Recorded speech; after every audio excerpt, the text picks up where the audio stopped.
Dale, perfecto. Toca. Vamos. Vale, vale.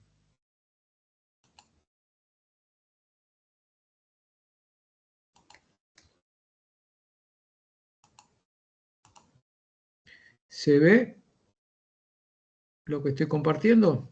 Sí, profe, sí. Perfecto. Bueno, el ejercicio de hoy se trata de algo relativamente sencillo, pero que a veces genera algunas dificultades. La idea es tratar de calcular la inductancia por unidad de longitud de un trozo de cable. Sí, así como un trozo de cable cilíndrico. Supongamos que este es un cilindro, este es un conductor cilíndrico que tiene una longitud. Vamos a hacer un dibujo de un trozo de conductor cilíndrico, ¿no? Este es el cilindro conductor. Bueno, no quedó muy lindo.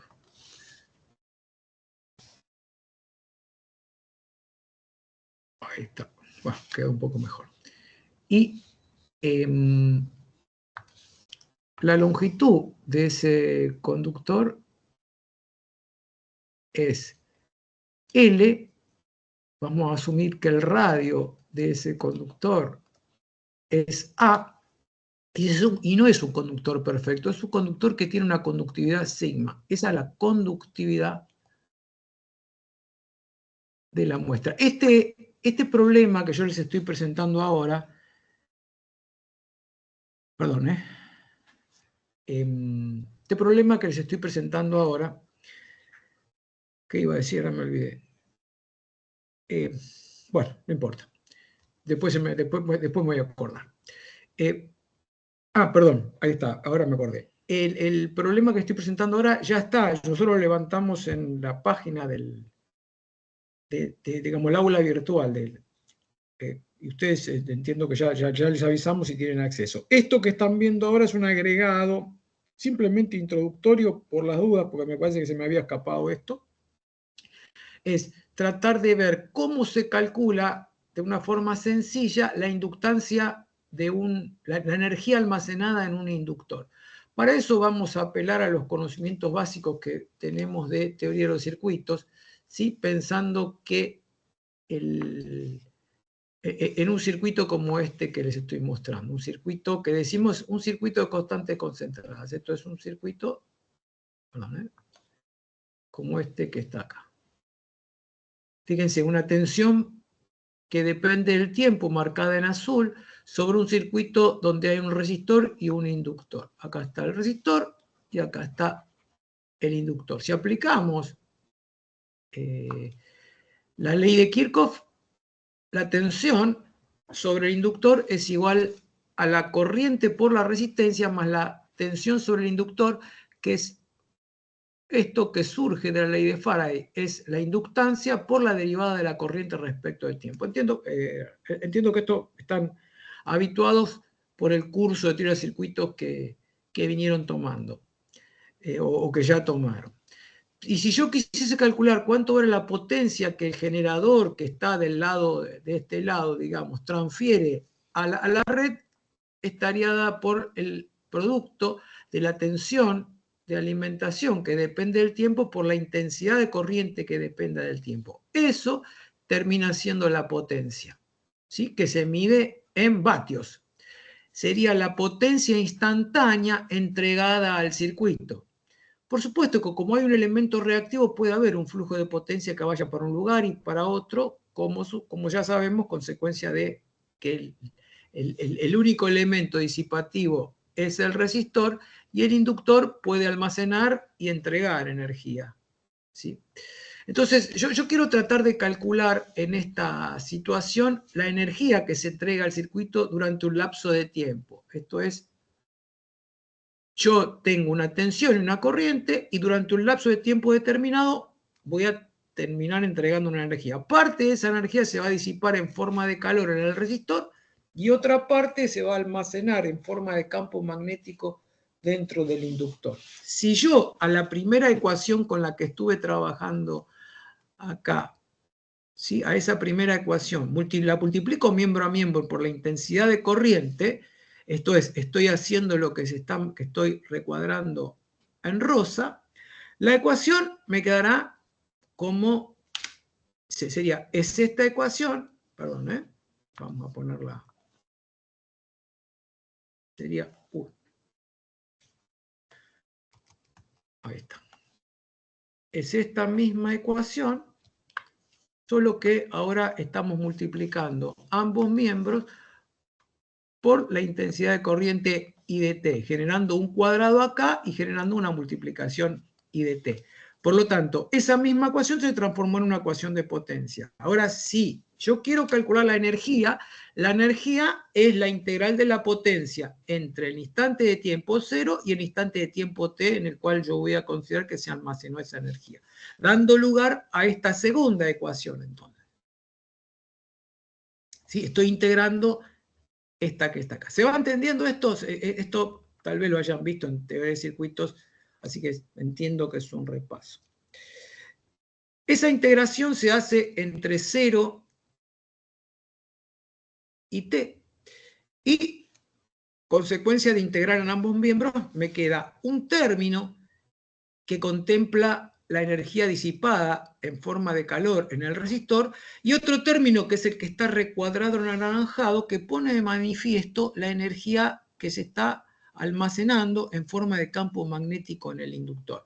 Que yo voy a llamar a esa energía almacenada en forma de campo magnético, la voy a llamar Wm, y esa energía se mide en Joule. Se mide en Joule. Por lo tanto, me voy a concentrar solamente en la energía almacenada en forma de campo magnético y voy a dedicarme a calcular esa integral. La integral entre 0 y t de la corriente, de la intensidad de corriente, que la voy a escribir un poquitito mejor porque quedó media desprolija. ¿Sí? La I que depende de t por la derivada de I con respecto al tiempo.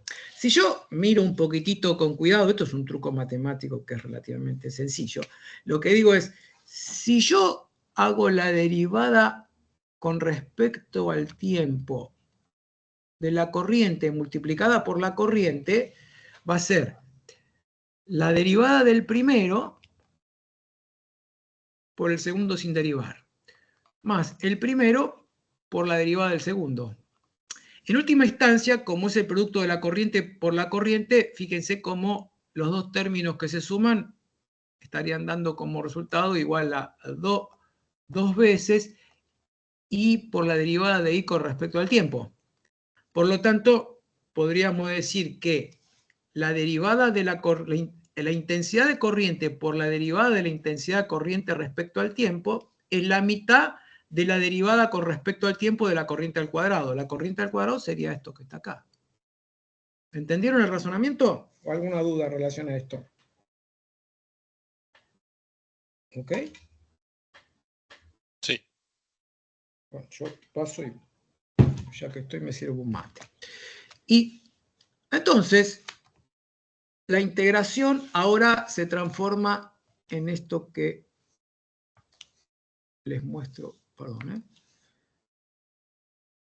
en esto que les muestro acá. Fíjense, pasaría a ser la L, que es una constante, que es la inductancia, propiamente dicho, que la saco fuera de la integral, por la integral entre 0 y t, ¿de quién? De un medio por la derivada de I al cuadrado por diferencial t. Pero eso es lo mismo que hacer el diferencial de I al cuadrado. Y queda claro que vamos a asumir que cuando el tiempo es 0, la corriente de arranque es 0, esto es, el inductor no estaba cargado, y en el instante t la intensidad de corriente pasó a asumir el valor I, de manera tal que lo que termino resolviendo es la integral del diferencial de I al cuadrado. ¿Entre quiénes? Entre 0 e I. Y la integral del diferencial, ¿qué cosa es directamente? Lo que está como argumento del diferencial. Por lo tanto, la energía almacenada en forma de campo magnético es un medio por la inductancia, por la intensidad de corriente al cuadrado, ¿sí? A la cual llega la corriente, al valor que llegue la corriente, ¿sí? en ese instante. para el caso que nosotros vamos a estudiar, el problema nuestro, la intensidad de corriente en el problema nuestro va a ser una intensidad de corriente continua. Por lo tanto, va a ser una intensidad de corriente I. De manera entonces que la energía almacenada en forma de campo magnético va a ser un medio de la inductancia por la intensidad de corriente al cuadrado, esa corriente continua del cual estamos hablando. Ahora, esa es una manera de calcular la energía almacenada en forma de campo magnético considerando conocido el parámetro inductancia o autoinductancia. Esto es conocido. Otra manera que habíamos visto de encontrar la energía almacenada en forma de campo magnético cuando estudiamos el teorema de Poynting era viendo cómo era la geometría del circuito en el cual estábamos almacenando la energía en forma de campo magnético.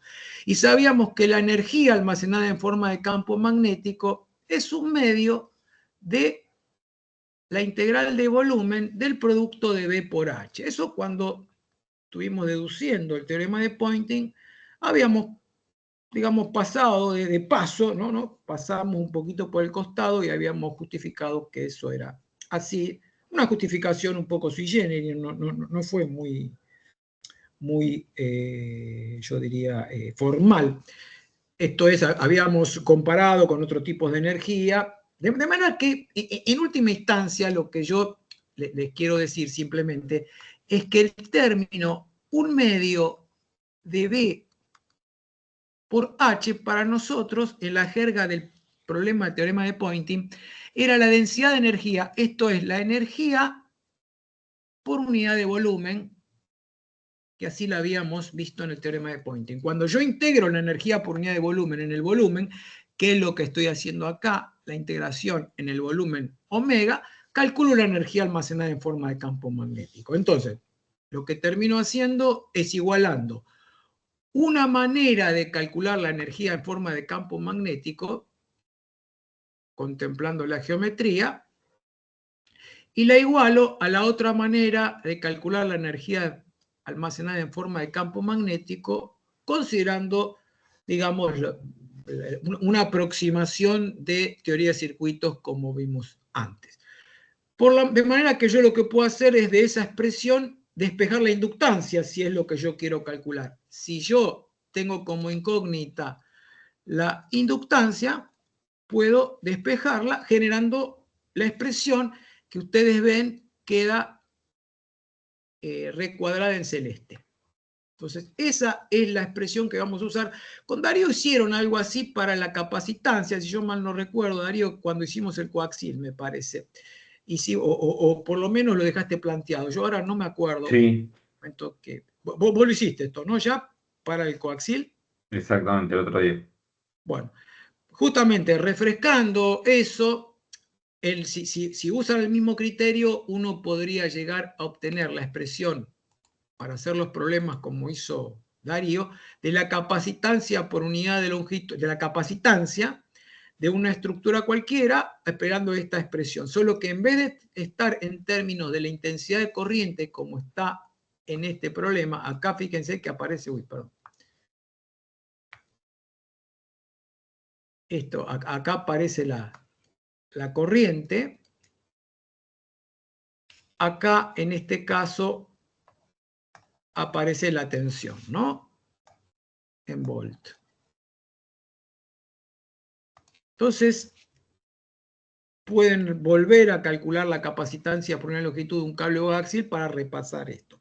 Habiendo hecho esta introducción y quedándonos con esta expresión que yo les acabo de recuadrar en celeste, vamos a pasar a resolver el problema propiamente dicho. El problema propiamente dicho dice que tenemos en el interior de un conductor de cobre una densidad de flujo magnético. Cuando hablo de densidad de flujo magnético, me refiero a B. La B que se mide en Weber sobre metro cuadrado o bien en Tesla en el sistema internacional o en el sistema de unidades gaussiana en Gauss. Si nosotros en general trabajamos en este sistema, en Tesla o en Weber sobre metro cuadrado. Entonces dice, si tenemos como dato, este es el dato, prestemos atención, que en general arrancamos al revés. Tenemos una corriente y lo que nos piden es calcular esta densidad de flujo magnético. Y esto se está dando sobre un conductor cilíndrico, ¿sí? Acá por ahí no está lo suficientemente claro, pero ese conductor cilíndrico que yo les dibujé acá arriba, por ese conductor cilíndrico, vamos a poner conductor cilíndrico acá, ¿sí? Es en este conductor cilíndrico que está circulando la corriente, y eso genera en ese conductor cilíndrico una densidad de flujo magnético, un valor dB. Ahora, volviendo a la misma situación, y lo voy a dibujar acá arriba otra vez, espero que me salga mejor esta vez. Si yo dibujo mi conductor cilíndrico, ¿sí? Vamos a dibujarlo, vamos a ponerlo por ahí y vamos a hacer un dibujo un poquitito mejor. Vamos a hacerlo así medio de lujo, es un lujo esto, ¿no? Pues se pierde tiempo. Ese conductor cilíndrico sobre el cual estoy trabajando, pero la pucha digo. Bueno, no es perfecto, pero bueno, podría ser.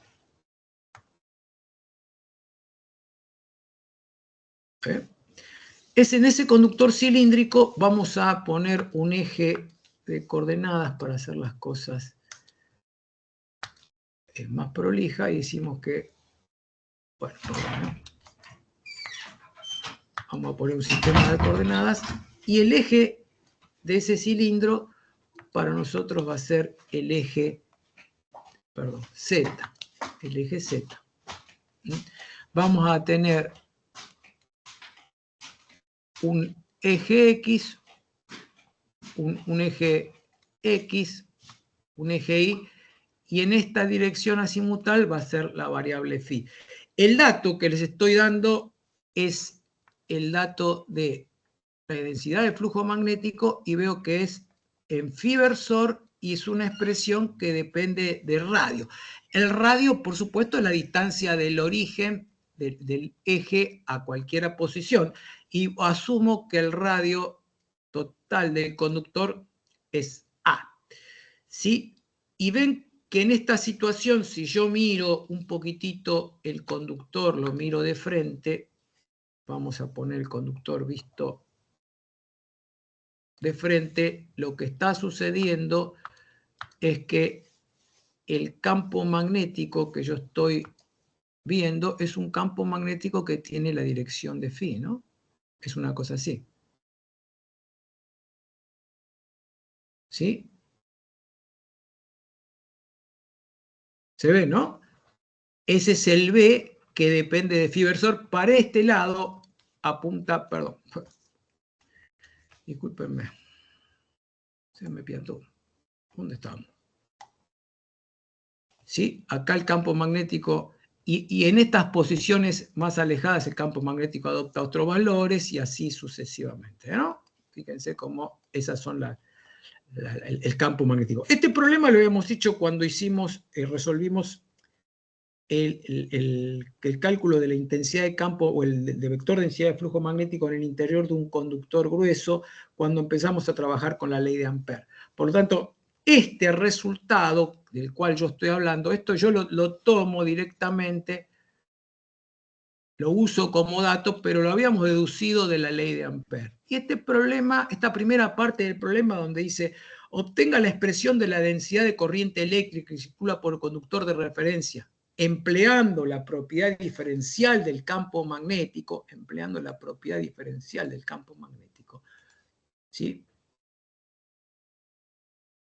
Que permite obtener la fuente vectorial del campo magnético, es ni más ni menos que decirles a ustedes que usen la ley de Ampère, la forma diferencial de la ley de Ampère, que surgía del cálculo del rotor de B.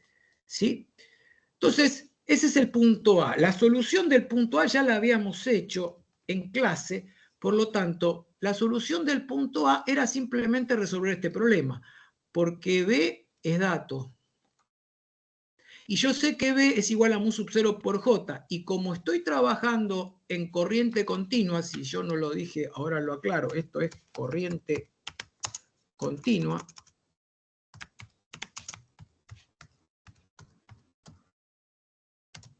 solo hay corriente de conducción. Por lo tanto, tenemos esa expresión más sencilla para la expresión de la ley de Ampère, ¿sí? En forma diferencial. Asumo que el conductor por el cual está circulando esta corriente es el cobre, que es un dato del problema, y que la permeabilidad del cobre es mu sub 0. Esto es, estoy asumiendo que la permeabilidad relativa es aproximadamente igual a 1. Lo digo porque en la ecuación aparece el mu sub 0. Como el sistema de coordenadas que evidentemente utilicé, consecuencia de este dibujo que acabo de mostrarles, es el sistema de coordenadas cilíndricas,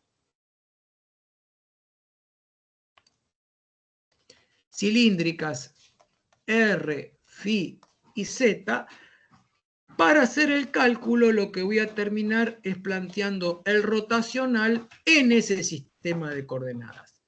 Simplemente lo que hago es les muestro una expresión tomada de una tabla de el cálculo del rotacional de un campo vectorial cualquiera, genérico. Este F es genérico. Y ese F genérico, en principio estoy pensando que ese F tiene una componente radial, que voy a llamar F sub R, más una componente azimutal que voy a llamar F sub phi, más una componente longitudinal que voy a llamar F sub z. En este problema, la R minúscula, esto sería para mí la R, ¿sí? En esta tabla, la ρ juega de R minúscula para nuestro problema. Si yo me fijo entonces en la expresión de cálculo con la que tengo que trabajar, veo que el campo magnético, dado como dato, solamente tiene componente en phi versor. Por lo tanto, esta B escalar que aparece es una B sub phi. Por lo tanto, sería solamente esta componente que está acá. En tanto que las otras componentes para el campo, la componente radial y la componente longitudinal, valen 0. De manera que cuando haga las operaciones, esas expresiones se van a hacer nulas. Por otra parte, la expresión de campo depende exclusivamente de R. Por lo tanto, si hay alguna derivada, solamente se va a calcular cuando tenga que aparecer, cuando tenga que derivar con respecto a R o a ρ. Pero cuando derive con respecto a Z, cuando derive con respecto a phi va a ser 0. Esto genera como consecuencia que la expresión final para el cálculo, en este caso de mi expresión, que sería el rotor dB para mí, va a ser igual a K versor, que multiplica a 1 sobre R, y que eso va a multiplicar a la derivada con respecto a R de R por la expresión dB que yo sé que tengo como dato. Lo único que queda es hacer las operaciones. Esas operaciones las hicimos en clase, yo simplemente ahora lo que estoy haciendo es, donde decía B de R, esto que está acá, reemplazo por la expresión de B de R, que era el dato. Y genera esta multiplicación de esta R que está acá con esta R que está acá, genera un R cuadrado que voy a tener que derivar acá. Moraleja, el rotor de B es igual a mu sub 0 por K versor por I sobre pi A cuadrado. Queda claro que I sobre pi A cuadrado por K versor, ¿quién es? Y es la J. Si la corriente es una intensidad de corriente que se distribuye homogéneamente a lo largo de toda la sección del conductor, tomar la intensidad de corriente total la intensidad de corriente total y dividirla por el área de la sección transversal, me va a dar el módulo de J. Por eso es I sobre pi por A al cuadrado.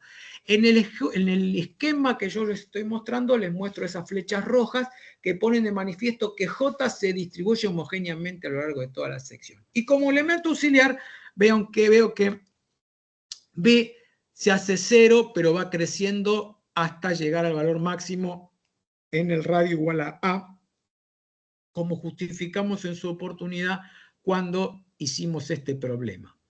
Hasta acá, ¿alguna duda? Si bien fue la mayor parte de repaso, pero entiendo que es la ocasión para presentar las dudas que por ahí hayan quedado pendientes. Y bueno, este es el espacio que elegimos para satisfacer ese tipo de dudas, para tratar de contestar ese tipo de dudas. ¿Hay alguna duda? No. Profesor, a mí no terminé de anotar todo el despeje para calcular la potencia con el inductor. Esta parte de arriba decís vos. Sí, un poquito más abajo cuando hacía la integral. ¿Acá te referís a esta? Claro. Ok. Igual, yo si bien yo trato, pues si cuelgo esto otra vez en el aula se va a hacer una ensalada. Bueno, ¿ya pudiste copiarlo? Sí. Era el despeje de la inductancia, gracias. Perfecto. Entonces, vayamos un poquitito otra vez para atrás. Ya tenemos el campo magnético. El otro punto, el punto B, que por ahí también es como son problemas integradores,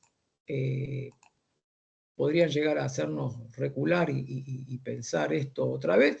El punto B dice, con la densidad de corriente calculada, que nosotros ya calculamos la densidad de corriente calculada se refiere a esta que está acá, la que está recuadrada en rosa. Perdón, ¿no? Bueno, la voy a... Bueno, esta la voy a obtener de acá. Hay unas capturas de pantalla de noticias que tengo, que son todas malas, por supuesto.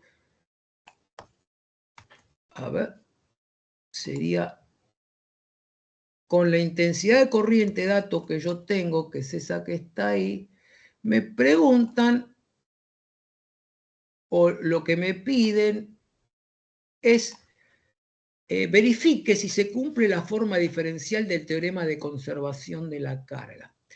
Y me dicen si la constante de relajación para el cobre está estimada en 10 a la menos 19 de segundo. Queda claro que el cobre es un muy buen conductor, por lo tanto la constante de relajación, que en este caso es tau, fíjense cómo se mezclan, ¿no? las cosas.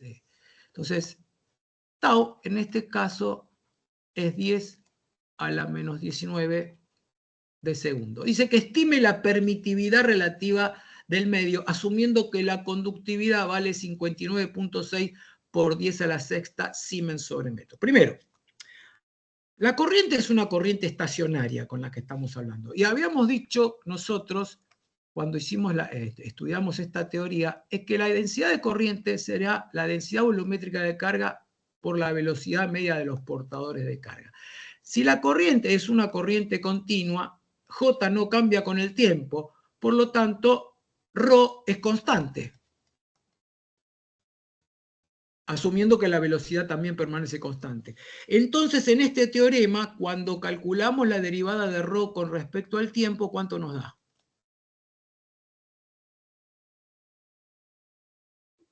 ¿Sí? 0. Exactamente, 0. Entonces eso quiere decir que la divergencia de J es igual a 0. Y se acuerdan que esto sucedía para corrientes estacionarias, por lo tanto estamos bien. Por otra parte, habíamos estudiado que la constante de relajación, en este caso para el cobre, era la relación entre epsilon y sigma. Si uno no se acuerda de esto, porque a veces se le pueden hacer un trafuque de cosas, recuerden que una constante de tiempo es una R por una C. ¿quién juega el rol de C? Epsilon, que se mide en faradios sobre metro. ¿Quién juega el valor de R? 1 sobre sigma. ¿Y esto qué es? Una constante de tiempo. Fíjense que es esta expresión que aparece acá. ¿Sí? Simplemente es una regla memotécnica para acordarse de las cosas. Asumiendo que la permitividad es el producto de la permitividad relativa por el epsilon sub 0. De manera que yo puedo despejar la permitividad relativa contemplando el producto de tau por la conductividad y dividiendo por epsilon sub 0. Haciendo todas esas cuentas en una estimación un poco grosera de la permitividad relativa, da un número un tanto extraño, que es un número menor que 1, que es aproximadamente 0,67. Seguramente esto proviene del hecho de haber hecho una estimación incorrecta de la constante de tiempo de relajación y la conductividad asimismo del cobre. Pero no es tan malo el número por la forma tan grosera con que se hizo esa estimación. Entonces, con eso ya estamos respondiendo la parte B del problema. ¿Alguna duda en relación a la parte B del problema? En cuanto al enunciado y en cuanto a la resolución. No. Bueno. El Bien. otro punto... no escuché, perdón. No, nada. Que no había dudas. Bueno, entonces, el otro punto, que es el punto C, dice, verifique que la divergencia de B es igual a 0. Como las líneas de campo dentro, estoy hablando de dentro del conductor, ¿no? Las líneas de campo son cerradas, la divergencia de B siempre tenía que ser 0. Queda claro que si yo calculo la divergencia y aplico la expresión de la divergencia, estoy hablando de la expresión de la divergencia, esto lo pueden hacer ustedes, la divergencia en coordenadas cilíndricas, la única expresión, la única componente de B que tienen es una componente que depende de R, pero es en phi versor. Por lo tanto, cuando calculen la divergencia van a tener que hacer la derivada de esa componente respecto de phi. Y como depende de R, el resultado ¿cómo va a ser? 0. Esta es la intensidad de corriente, ¿no? Entonces, la divergencia de B en última instancia va a tener términos en R, pero va a haber un término que va a ser la derivada de phi con respecto a, perdón, la derivada de B sub phi con respecto a phi, más otro término, ¿sí? Acá también va a haber algo que multiplique, no importa, porque lo más significativo es esto, que cuando quiera hacer esta derivada, el resultado va a ser 0, ¿por qué? Porque lo que voy a derivar depende de R y yo lo estoy derivando respecto de phi. Entonces verifica lo que nosotros habíamos previsto. Y paso rápido esto porque me parece que esto es bastante sencillo. Ahora me voy a dedicar un poco al núcleo de la parte más significativa en la resolución del problema, que es el punto D. Vuelvo arriba al enunciado, donde dice, por el método de la energía deduzca la expresión de la inductancia por unidad de longitud para un trozo de alambre de cobre de 3 milímetros. Entonces, esta es la parte que yo voy a calcular ahora. Voy otra vez a esa parte. Para lo cual, fíjense que me voy a nutrir de las expresiones que ya vimos hace un ratito, esto es, la inductancia total, o mejor dicho, la energía almacenada en forma de campo magnético cuando por ese inductor circula una intensidad de corriente, y la otra forma de calcular la energía considerando V y H. Fíjense que al circular una corriente por el conductor, se puede pensar que se forman lazos de corriente elementales en el cilindro conductor macizo. Por lo tanto, el cilindro conductor macizo, en el cual hay campo magnético, almacena energía en forma de campo magnético. Acá hay un esquema un poco burdo que encontré en internet donde se ve que tiene que haber una inductancia. Si yo tomo un trozo elemental, fíjense, un área como la que está marcada ahí en el dibujo, ¿sí? Y el campo magnético, fíjense que es azimutal, el campo magnético está atacando a ese área, uy, la pucha digo,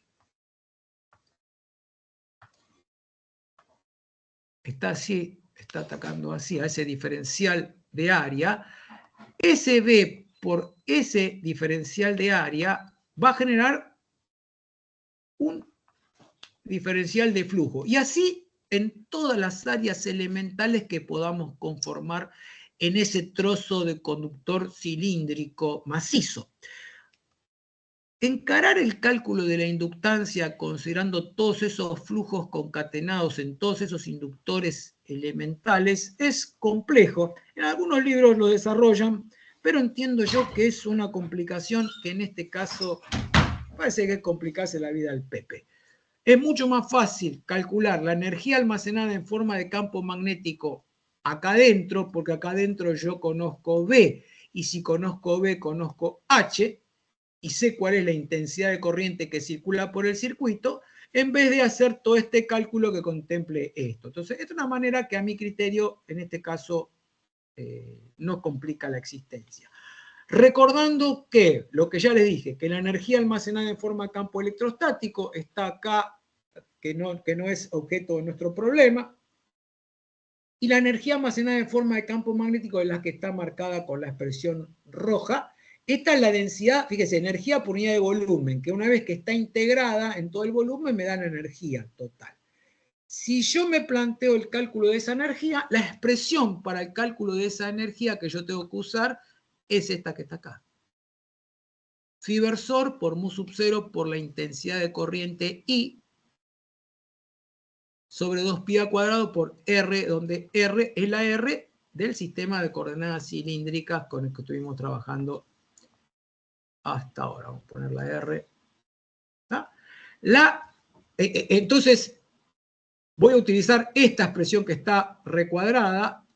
Entonces lo que voy a hacer es la mitad de 1 sobre mu sub 0, porque les había dicho yo que el mu R era aproximadamente 1 para el cobre, y elevar al cuadrado del módulo de B. Por esa razón, todo esto está elevado al cuadrado. ¿En dónde? En un diferencial del volumen. Esto sería el diferencial del volumen en cilíndricas.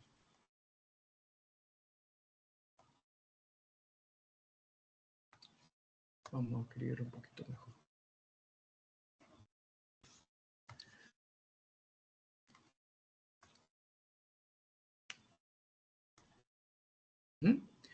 Fíjense, R diferencial phi por diferencial R por diferencial Z, donde Z va a variar entre 0 y L, donde phi va a variar entre 0 y 2pi, que son los límites de integración, y R va a cambiar entre 0 y A, que justamente corresponde al radio del cilindro. El fruto de ese cálculo sigue acá, que es bastante fácil, porque lo único que tengo que integrar es en R. Cuando tenga que trabajar con la integral en phi, el resultado va a ser 2pi. Cuando tenga que trabajar con la integral en z, el resultado va a ser L. Y el producto del R cuadrado que me aparece acá por el R que aparece acá afuera genera el R cubo que yo les estoy mostrando acá. Eso genera entonces que el resultado sea 1/2 de mu sub 0 por I al cuadrado. El 2 que estaba acá se transforma en este 4 que está elevado al cuadrado. El pi que estaba acá se transforma en este pi que está al cuadrado. En fin, hacemos todas las cuentas y la integral de R al cubo es R a la cuarta sobre 4, entre 0 y A. Esto genera este resultado con todas las simplificaciones del caso. Entonces, lo que yo termino haciendo es simplificando, y al simplificar me doy cuenta que la inductancia que yo termino calculando será igual a mu sub 0 sobre 8pi, acá está, acá yo me comí algo acá, sobre 8pi, ahí está, que lo agregué. Fíjense que este 2 en verde se multiplica por este 4. La longitud queda arriba, el resto se simplificó todo, y las intensidades de corriente también se simplificaron por la longitud. Entonces, se incrementa la inductancia cuando la longitud se hace más larga. Y por lo menos en corriente continua, la inductancia es independiente de si el radio del conductor es más gordo o es más fino. El cálculo de la inductancia por unidad de longitud son los henrios que tengo por metro de longitud, por lo tanto tengo que dividir por la longitud, generando que la inductancia por unidad de longitud termine siendo mu sub 0 sobre 8pi. Para el caso que nos toca analizar, si mu sub 0 es 4pi por 10 a la menos 7, la inductancia por unidad de longitud de ese cable va a ser de 50 nanohenrios por metro. ¿Se entendió?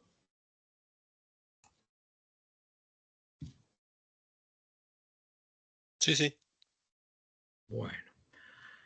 Y ahora para cerrar el problema vamos a hacer una adenda, un agregado. Supongamos tener ahora, como ya hicimos problemas de inductancia, Darío hizo la vez pasada problemas de inductancia por unidad de longitud de una línea bifilar, supongamos tener que calcular la inductancia por unidad de longitud de una línea bifilar constituida por dos conductores de radio A y con distancia de separación D.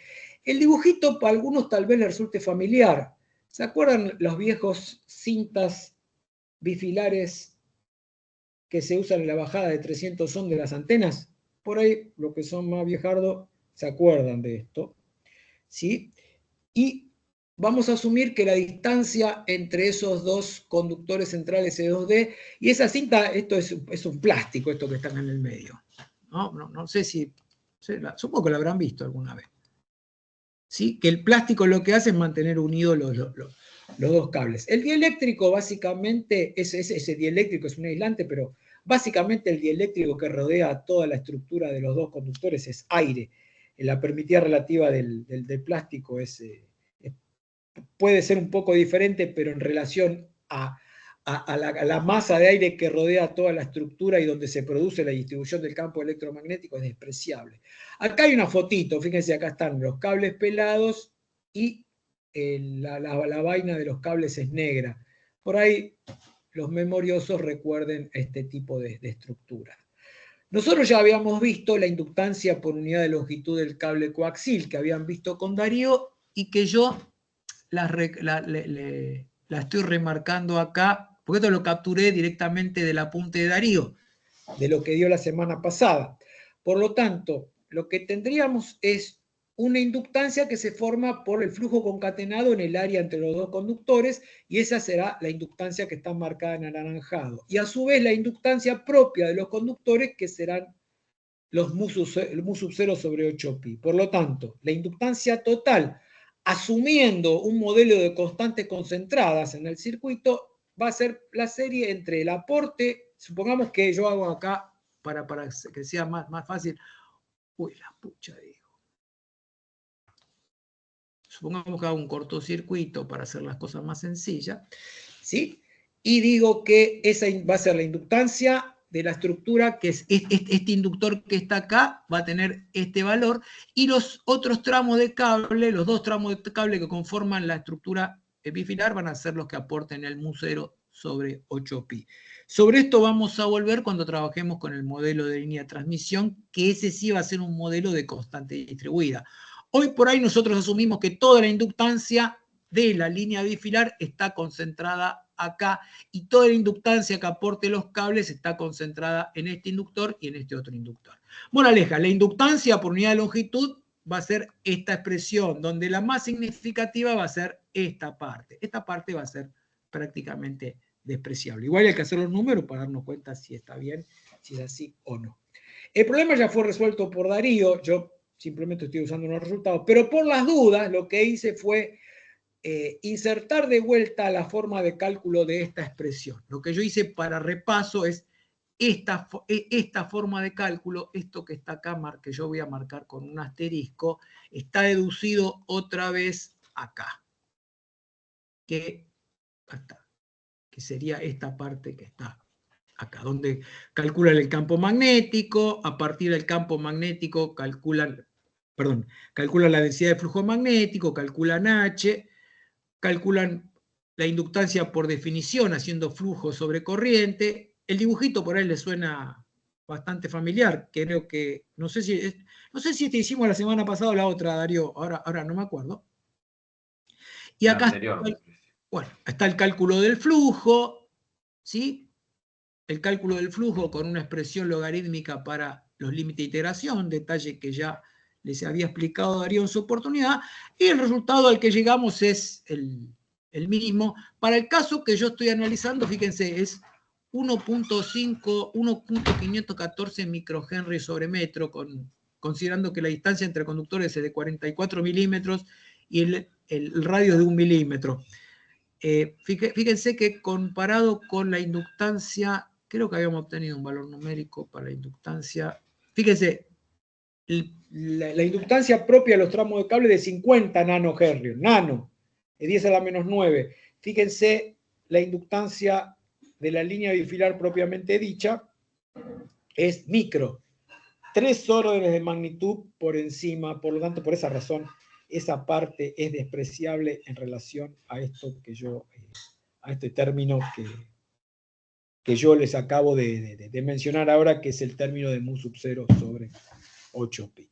Ese sería el problemita, y bueno, más o menos estamos en tiempo, que les propusimos para esta primera introducción, así repasábamos algunos problemas integradores un poquitito más picantes. ¿Se entendió? Sí. Perfecto. Yo no sé, ¿todos tienen, no, todos pueden acceder al chat, ustedes o no? Al chat de Teams, sí. Sí, pueden acceder al chat del Teams. Porque voy a dejar de compartir, porque yo lo que puedo hacer para que no se mezclen los archivos, puedo meter en el chat del Teams una versión PDF de este archivo que tiene sus garabatos para que lo puedan tener y consultar si quieren. ¿Está bien? Lo voy a meter ahí y bueno, cualquier cosa se lo comparten. ¿Está bien? ¿Me van siguiendo? Bien, pero me parece que no se Sí, eso te iba a puede. decir. Ojo, Cristian, porque no todos lo pueden ver. Preferible que lo bueno. bajes y lo mande de vuelta. No, y yo bueno. no puedo. Yo tampoco. Ok. Bueno, lo que pasa, si no tienen inconveniente, yo lo pongo, va a hacer una repetición del archivo que ya está subido. Si no se les hace un trafuque, no hay problema, yo lo subo. ¿Estamos? Si lo necesitan. Sí, más que por las anotaciones que las podemos ver en el video, tenía ese ejercicio extra al principio, ¿no? Perfecto. Bueno, lo subo, ok. Así que bueno, por este lado me parece que estaríamos, podemos arrancar, si no hay ninguna duda, con la segunda parte, que sería ya el desarrollo del temario propiamente dicho para el día de hoy. ¿Te parece, Darío? Sí, Cristian, ok. Arrancamos entonces, y yo mientras tanto me ocupo de hacer un PDF y subirlo. Bueno.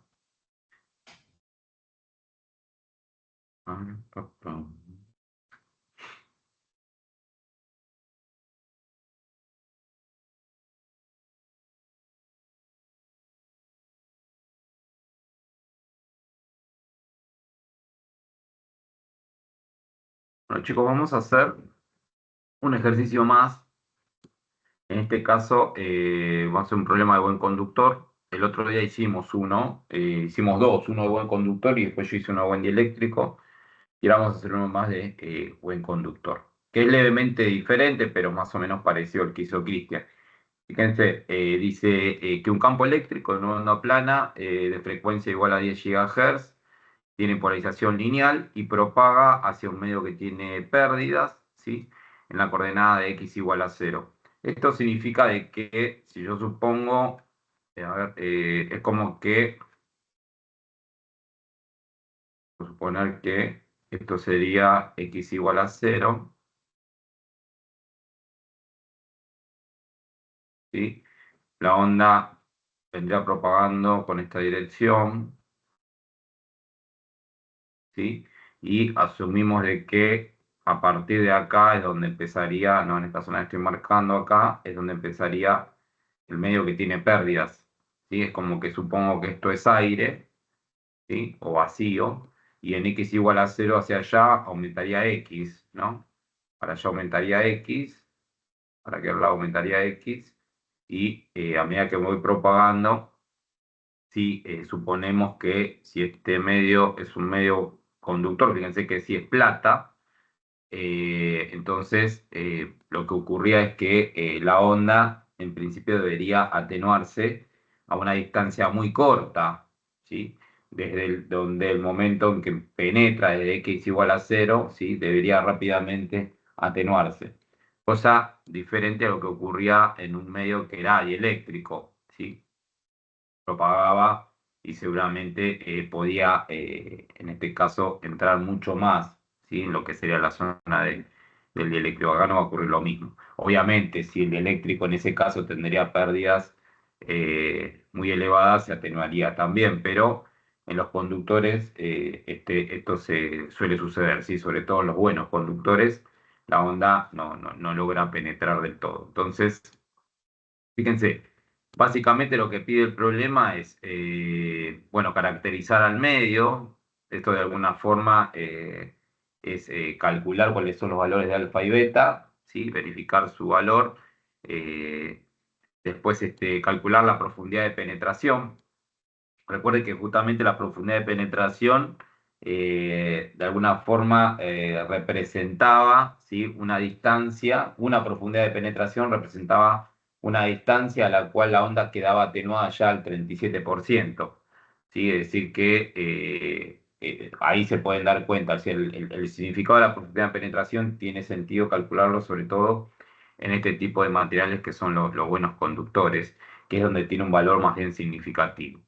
Después, la impedancia, ¿sí? Fíjense que para este segundo punto B tenemos, bueno, que dijimos profundidad de penetración, la impedancia, la velocidad de fase, la velocidad de grupo, por ahora la vamos a dejar, ¿sí? Después tenemos también expresiones faciales de los campos, esto de alguna manera sería tanto campo eléctrico y campo magnético, y después el promedio temporal de vector de Poynting para ir finalizando. Entonces, fíjense que acá, si bien los datos, para los datos estudiados, de alguna manera si uno reemplaza, esto me va a dar mucho mayor que 1, lo cual asumiría que estamos en condiciones de trabajar con un medio que es un buen conductor. Entonces, paso siguiente, lo que hacemos es plantear lo que correspondería a la... Hay que achicar esto, plantear lo que sería la constante de propagación propiamente dicho, que sería la gamma, ¿sí?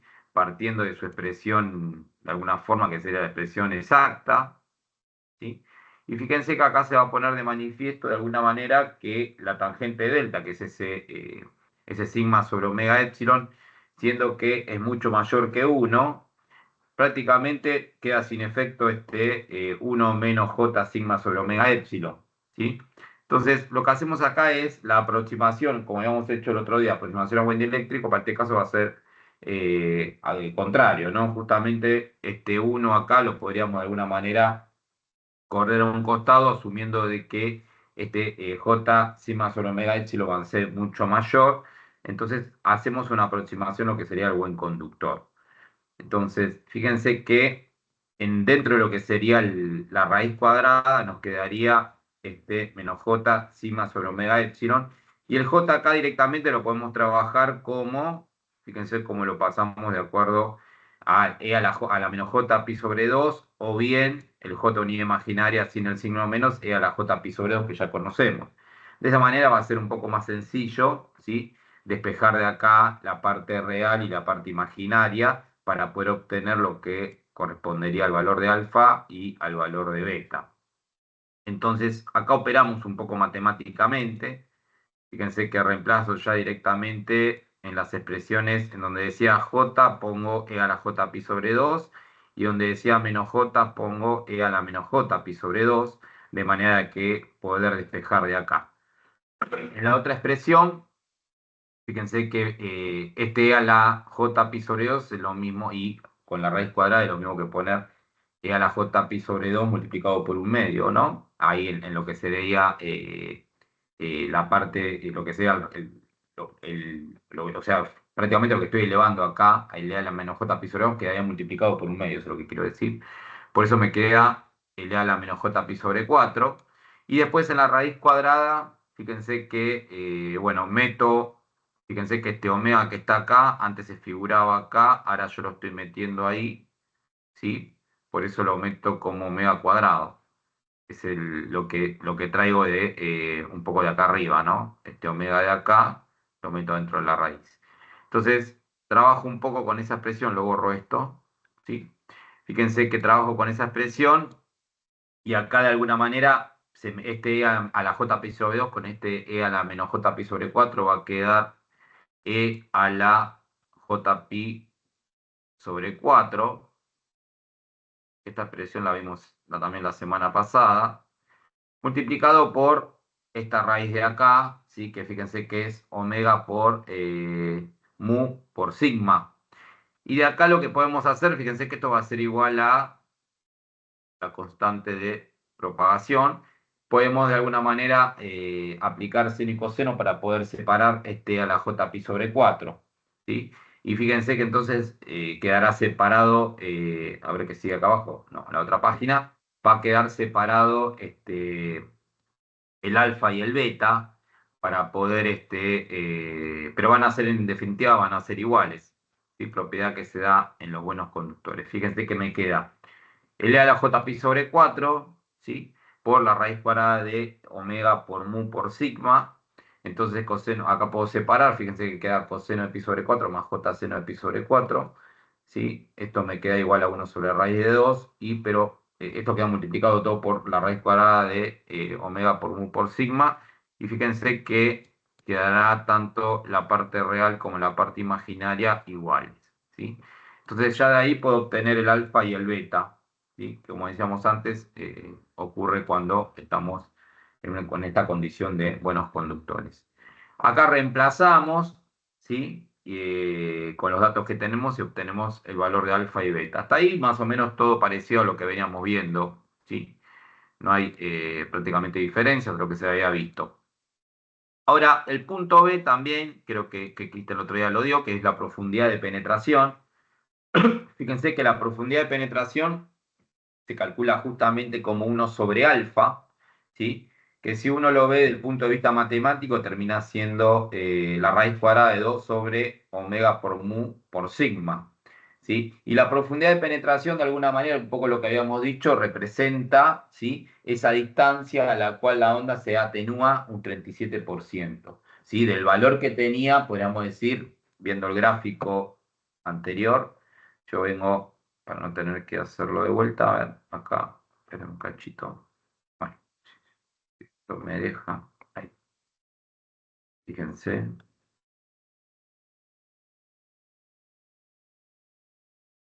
Teníamos, ¿sí? Si suponemos que cuando que en la posición x igual a 0 decimos que, no sé, existe un valor determinado de campo.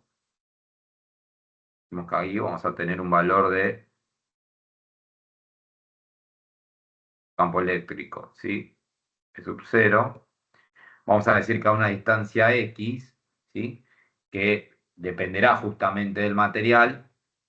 Evidentemente, a una distancia determinada de x, esto se va a atenuar prácticamente al 40%. ¿Sí? Si decimos, por ejemplo, a esta distancia, esto responde o sería más o menos cercano. ¿Sí? Decimos que acá esto va a ser aproximadamente igual al 27%. ¿Sí? De esa amplitud. ¿Ok? Entonces decimos que esta distancia de acá corresponderá a una profundidad de penetración, ¿sí? Fíjense que esta expresión va a depender, el cálculo de esta distancia va a depender justamente del material con el cual estemos trabajando. Por eso, pero sin importar eso, cuando se cumpla que se reduce a ese nivel, decimos que ahí es donde tenemos una profundidad de penetración. Entonces, si yo sigo, fíjense que acá lo pueden ver rápidamente, ¿no? Uno que se calcula como 1 sobre alfa y que la expresión de alfa, la inversa de alfa es esto que está acá, por lo que deducimos acá arriba, ¿sí? Acá tenemos el alfa, esta parte de acá, es decir que la inversa justamente es lo que me permite calcular esa profundidad de penetración. Fíjense que para el caso de interés es este valor, ¿no? Un valor muy pero muy chico, y esto es justamente producto de que estamos trabajando con un buen conductor. Ahora, acá yo dejé un cuadrito ahí al costado que dice blindaje en circuitos de radiofrecuencia. Justamente lo que se hace cuando uno trabaja con circuitos de RF es, por lo general, habrán visto o busquen, si no, blindaje de radiofrecuencia, van a ver que se colocan unas chapas por encima, una chapa que de alguna manera me permite de alguna manera blindar el circuito para que si es un circuito que está trabajando, repito, en frecuencias de radiofrecuencia, para no verse de alguna manera afectado por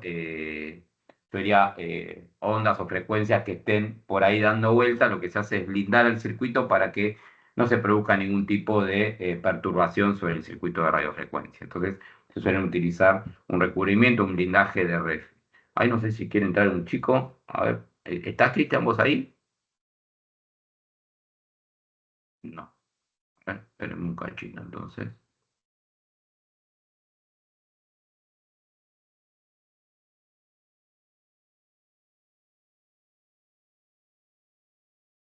Ahí está. Hola, ¿qué tal? Eh, ¿Ven la pantalla ahí? ¿De vuelta? Sí, sí. Sí, Perfecto. Darío. Perfecto. Entonces, es un poquito lo que correspondería con esta primera parte, el segundo punto, ¿no?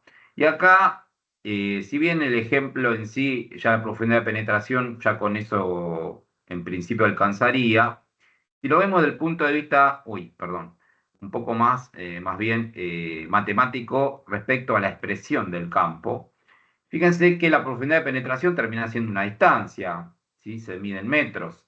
Es decir que, ¿qué pasa si yo quiero meter a la profundidad de penetración en la expresión justamente correspondiente a un campo? Entonces, digo, bueno, en este caso me formo una expresión de campo eléctrico genérica, como habíamos hecho el otro día. Fíjense que en este caso digo que la expresión de campo eléctrico, digo que va a ser una onda que va a estar vibrando, ¿sí? Según la dirección de I, o sea, por eso ponemos acá el J versor.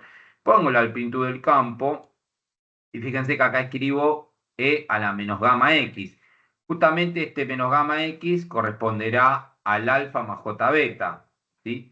Entonces, fíjense que si yo reemplazo el gamma, nos va a quedar, ¿sí? El E sub 0 por E a la menos alfa X por E a la menos J beta X. Acá podríamos agregar también, pero ahora no lo agrego porque en principio no me interesaría, el E a la J, ¿sí? La dependencia temporal, el E a la J omega T.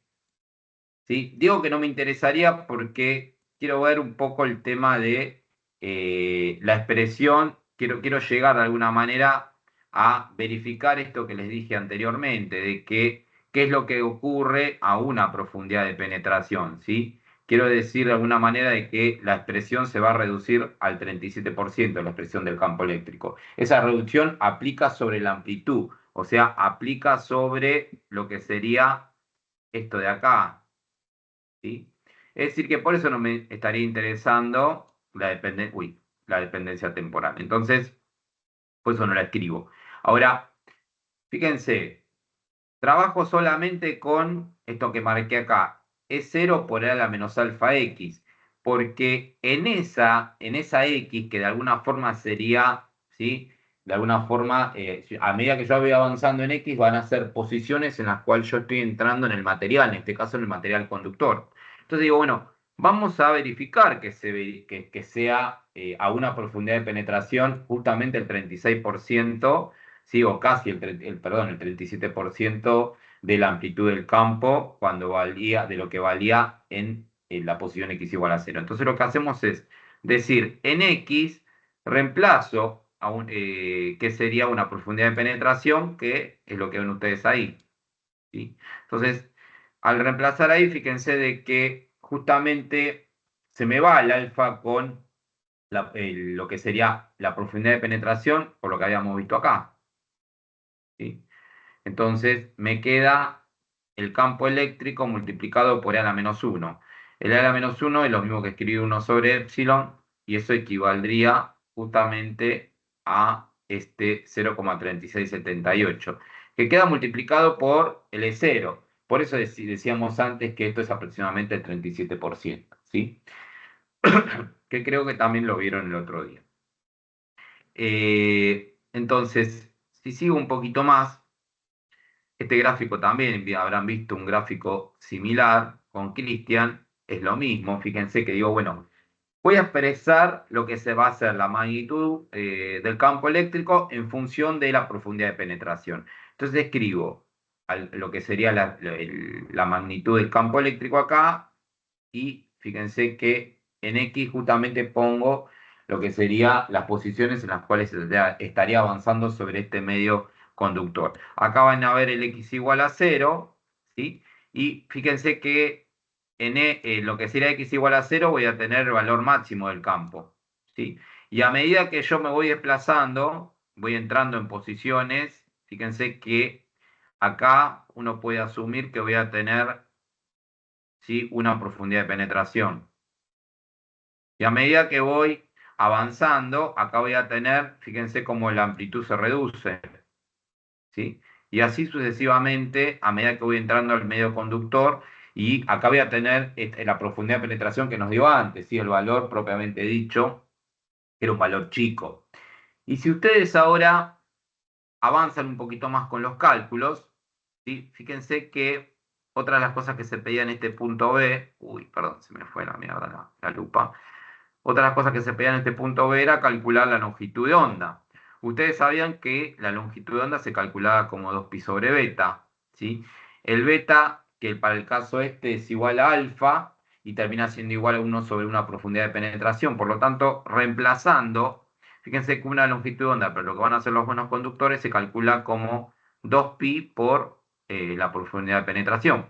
Es decir que, fíjense que una longitud de onda, si uno lo representa, termina siendo prácticamente, ¿sí?, alrededor de 6 veces, sería 6 profundidades de penetración en distancia. Ahora, ¿qué representa desde el punto de vista de magnitud de campo 6 profundidades de penetración? Fíjense que desde el punto de vista del campo eléctrico, 6 profundidades de penetración, prácticamente no tengo campo. Es decir que, ¿por qué no tengo prácticamente campo? Bueno, porque fíjense que a una profundidad de penetración el campo se me reduce, es 0 sobre epsilon, lo que correspondería al 37%. A medida que voy avanzando, ¿sí?, acá se me reduce, en 2 profundidades de penetración se me reduce prácticamente al 10%. ¿Sí? Y a medida que voy avanzando, esto se va a ir reduciendo cada vez más, cada vez más. Es decir, que si quiero representar, ¿sí?, a la altura de 6 profundidades de penetración respecto a la amplitud del campo, prácticamente no voy a tener campo. Es decir, que no llego a ver una longitud de onda, podríamos decir, no llego a definir físicamente una longitud de onda en lo que sería una onda que está penetrando, ¿sí?, en un medio conductor. Cuando me refiero a que no llego a definir una longitud de onda, ustedes saben que desde el punto de vista temporal, espacial, no pueden, una longitud de onda se define, ¿sí?, sería el periodo espacial para poder definir justamente una longitud de onda. Acá no lo logro hacer. ¿Pero por qué no lo logro hacer? Porque el medio conductor presenta tantas pérdidas que lo que hace que la onda se reduzca de una manera que no pueda llegar a definir, ¿sí?, una longitud de onda. Eso, como dije antes, pasa en este tipo de medios. Así que ese era el otro cálculo que se pedía acá. Acá otra vez, ¿sí?, siguiendo con lo mismo, fíjense qué ocurre, porque uno dice, bueno, esto que calculamos hasta acá, lo calculamos a una frecuencia determinada, que creo que en el ejercicio en cuestión correspondería a una onda, ¿sí?, que propagaba sobre este medio, ¿sí?, pero la onda tenía una frecuencia de 10 GHz. Y a esa frecuencia nos había dado este valor de profundidad de penetración. Ahora, fíjense si uno estudia qué ocurre con la profundidad de penetración, ¿sí?, para diferentes campos que trabajan a diferentes frecuencias. O sea, supongo diferentes campos a diferentes frecuencias. Fíjense que lo que ocurre es que a medida que yo voy aumentando en frecuencia, ¿sí? Hasta llegar al valor que habíamos calculado antes, lo que termina pasando es que la profundidad de penetración, a medida que yo voy aumentando, va cada vez achicándose cada vez más, ¿sí? Fíjense cómo en campos que son, podríamos decir, lentos, del punto de vista de la frecuencia, fíjense cómo la onda, ¿sí? o la onda, lo que sería la distancia a la cual la onda se reduce, ¿sí? Es mucho mayor. ¿Esto qué significa? Que los campos que tengan frecuencia más lenta, ¿sí? Pueden penetrar, ¿sí?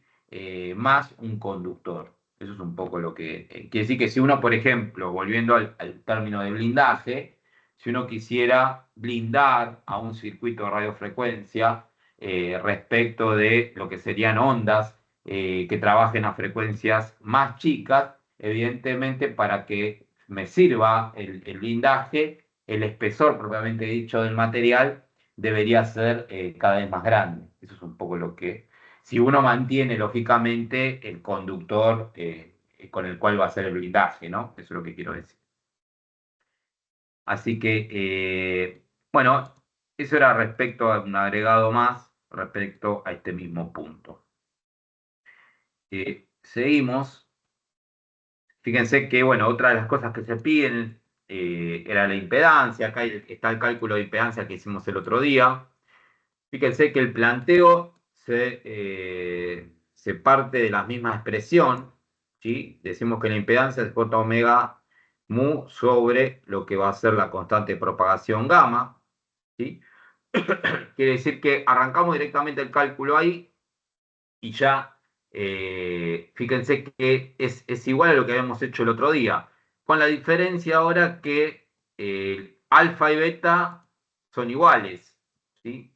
Llegamos, fíjense, a la misma expresión que llegamos el otro día, pero cuando tenemos que reemplazar es lo mismo alfa y beta, por lo tanto nos termina quedando, acá ven, ¿sí? Cuando reemplazan todo, trabajan un poquito matemáticamente. Fíjense que la parte real y la parte imaginaria y la impedancia termina siendo igual. Esto hace de que al ser igual la parte real y parte imaginaria de la impedancia, ¿sí? O termina ocurriendo que la fase, ¿sí? De la impedancia siempre va a ser de 45 grados, porque conocen el arco tangente, ¿no? Esto le va a quedar 45 grados siempre. Para el caso particular nuestro, ¿sí? Para este conductor, al hacer ustedes los cálculos y reemplazar, ¿sí? Yo acá obtuve lo que era el módulo de la impedancia, ¿sí? A partir del reemplazo que hice ahí y con un resultado que me dio esto. Y lo mismo hice con, bueno, el arco tangente, que es 1, es 45 grados, bueno, eso no hay mucho para explicar, que es este resultado de acá. Entonces, esa era otra de las cosas que se pedía. También otra cosa que se pedía era la velocidad de fase. Fíjense que también la velocidad de fase se calcula de la misma manera que hicimos, ¿sí? Omega sobre beta. Al reemplazar nos termina quedando, ¿sí? Que la velocidad de fase termina siendo lo que es la longitud de onda por la frecuencia.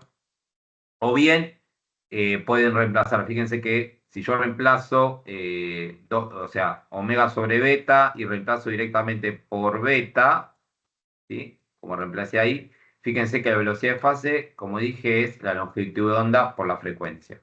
Ahora, si yo hubiese reemplazado por lo otro que sabemos que alfa es igual a beta y es igual a 1 sobre la profundidad de penetración, fíjense que la velocidad de fase termina siendo 2pi por la frecuencia por la profundidad de penetración. De una manera o la otra es lo mismo. Fíjense los valores que nos da. 57,8 por 10 a la 3 metros sobre segundo. Fíjense que si esto ustedes lo comparan con la velocidad de la luz, que es más o menos 3 por 10 a la 8, ¿sí? Estamos en 5 órdenes más chico. ¿Eso qué significa? Que la onda es mucho más lenta, ¿no? Cuando propaga en un medio dispersivo, se dice, o un medio conductor. Si ustedes miran después el ejemplo que hicimos el otro día, cuál era la velocidad de fase para el caso de un buen dieléctrico, era más chica que el vacío, lógicamente, pero era en un orden similar, ¿sí? es decir, que no bajaba demasiado. Eso se van a dar cuenta. O sea, ustedes están calculando la velocidad de fase en un buen conductor y les da un valor muy parecido a la velocidad de la luz, bueno, seguramente hay en algún caso están errando en algo, ¿sí? Para que tengan una idea de eso. Lo mismo al revés, ¿no? Para un buen dieléctrico, ¿sí? Es muy baja la velocidad de fase, habría que mirar bien los cálculos. Entonces, bueno, acá ya no hay más nada. A ver si un poquito más. Bueno, la velocidad de grupo por ahora lo vamos a dejar. En todo caso, después vamos a volver. El punto C, lo que se pedía acá era las expresiones fasoriales, ¿sí? Tanto del campo eléctrico como del campo magnético, ¿sí? Que era la expresión fasorial y la expresión exponencial compleja, ¿no? Entonces, fíjense que acá yo reemplacé por la expresión que habíamos hecho antes. ¿Se acuerdan que esto había nacido de decir de alguna manera que ahora lo escribo acá, habíamos dicho que el campo eléctrico, ¿sí? Era igual a J versor por, van a escuchar ruido ahí, porque son mis hijos, bueno, fueron al colegio, así que están exaltados, por E a la menos gamma X por E a la J omega T, ¿sí? Esto de alguna manera, este E a la menos gamma X nos estaba indicando que la onda se iba a propagar en la dirección de X positivos. Entonces, cuando yo reemplazo, fíjense que me va a quedar E a la menos alfa X, bueno, esto venía de que gamma, ¿se acuerdan que gamma era igual a alfa más J beta? Entonces me quedará E a la menos alfa X y después me va a quedar uniendo, ¿no? La J unidad imaginaria, fíjense que queda E a la J omega T menos beta X. Y esta expresión de fase inicial que se agrega, ¿sí? De alguna manera para hacer una expresión lo más genérica posible. Para este caso, fíjense, fase inicial es igual a 0, así que después no lo van a ver en las siguientes expresiones. Bueno, esto va a ser lo que es el campo eléctrico, ¿sí? Si pasamos una expresión instantánea, que era, no sé si se pedía expresión instantánea. Sí, expresión instantánea se pedía, perdón. Yo me mandé, no sé qué lo dije, esto dije cualquier cosa. Expresión, pues se pega las dos, fasorial e instantánea. Entonces, la expresión instantánea, que era tomar la parte real, fíjense que tomando la parte real es directamente tomar el coseno de omega t menos beta x, o sea, ¿se acuerdan que eso era escribir todo esto multiplicado por el coseno de omega t menos beta x, ¿sí? Menos j seno, ¿sí? De omega t menos beta x, nosotros decíamos que tomamos la parte real, por eso nos quedamos con el coseno.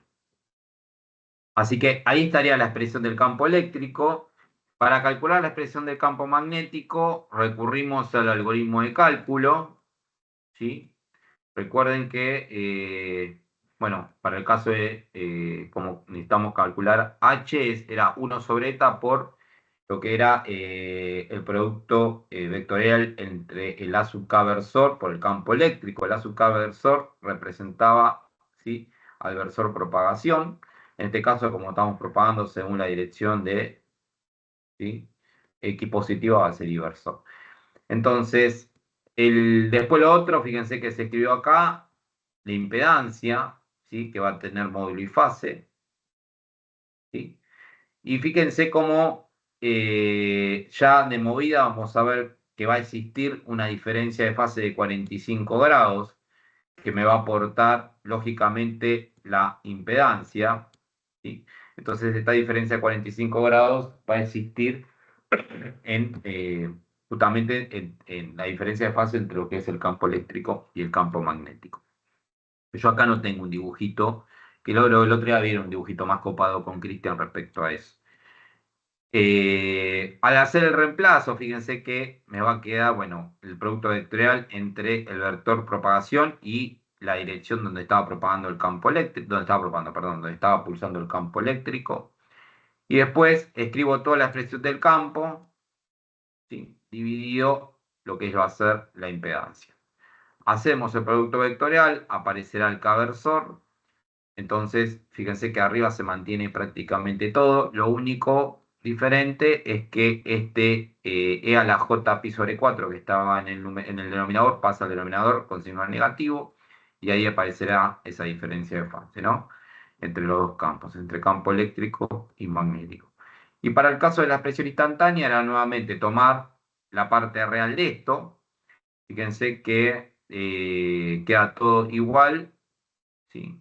Todo lo que aplicaría respecto a lo que juega sería la amplitud del campo. Y después el resto es multiplicar por el coseno, ¿no? De omega t menos pi sobre 4. Ahí ya tendríamos presentadas prácticamente las expresiones del campo, en este caso campo eléctrico y magnético. Y lo último que pedía era el promedio temporal de vector de Poynting, ¿sí? Entonces, el promedio temporal de vector de Poynting, recuerden que era esto, perdón, pero acá nuevamente, no, yo esto como lo tengo escrito, no lo corregí, era S, para lo que habíamos visto nosotros. S es, vamos a escribirlo acá abajo, así que es el promedio temporal de vector de Poynting, un medio de la parte real de por el complejo conjugado de H. Entonces, recordamos las expresiones, el campo eléctrico, sí que la tenemos acá, y el campo magnético en su inversión de complejo conjugado, que lo único que tiene diferente es este signo menos, ¿sí? Pero fíjense que ustedes acá ya se pueden dar cuenta de las cosas que se van a ir. Cuando uno hace el producto escalar entre estas dos expresiones, fíjense que va a quedar E0 al cuadrado sobre el módulo de la impedancia por E a la menos 2 alfa X, ¿sí? Porque voy a tener este de acá multiplicándose con este de acá. Y después fíjense que se me va a ir el E a la J omega T menos beta X, se me va a ir con el E a la menos J omega T menos beta X. Y de acá lo único que va a sobrevivir va a ser un E a la J y sobre 4. ¿Sí? Entonces, vamos a pasar a la otra hoja.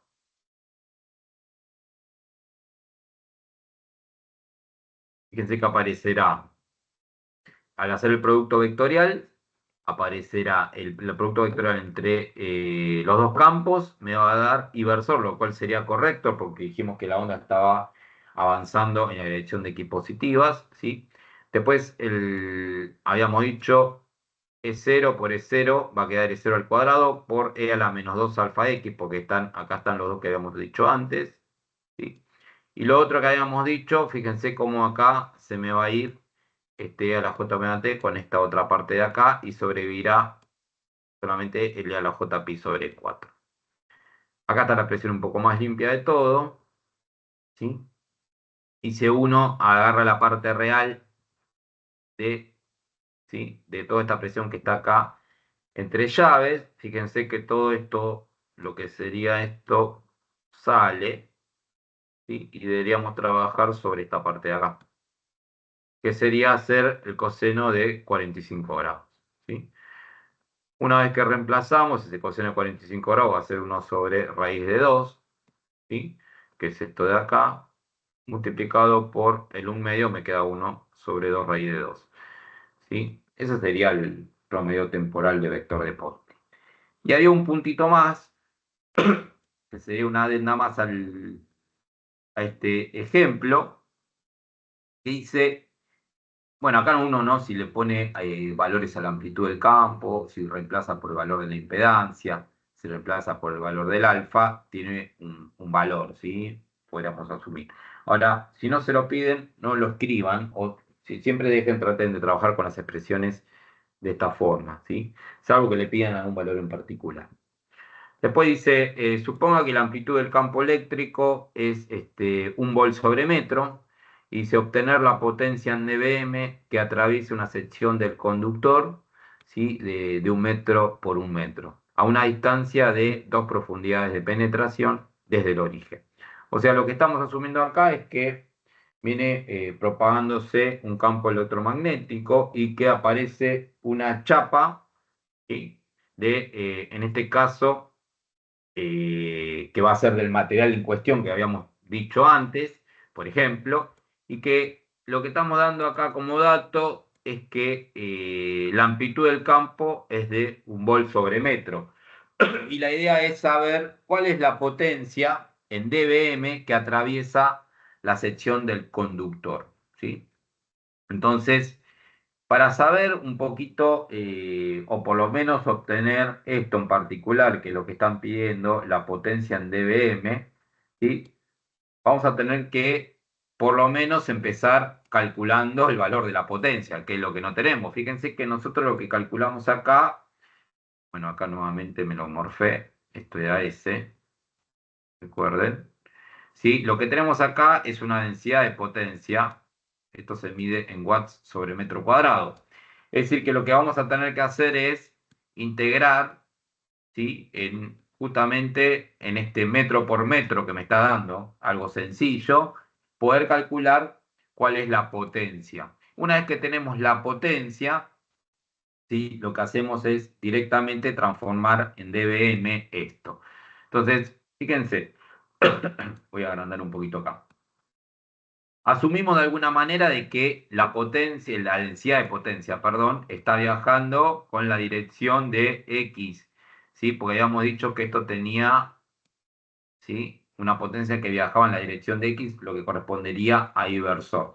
Es decir, que el diferencial de superficie, evidentemente, sobre el que vamos a tener que trabajar, que está orientado, lógicamente está orientado con esta dirección, que es según, podemos decir, inversor, ¿sí? Y donde sus diferenciales asociados para formar ese diferencial de superficie van a ser este diferencial de I, ¿sí?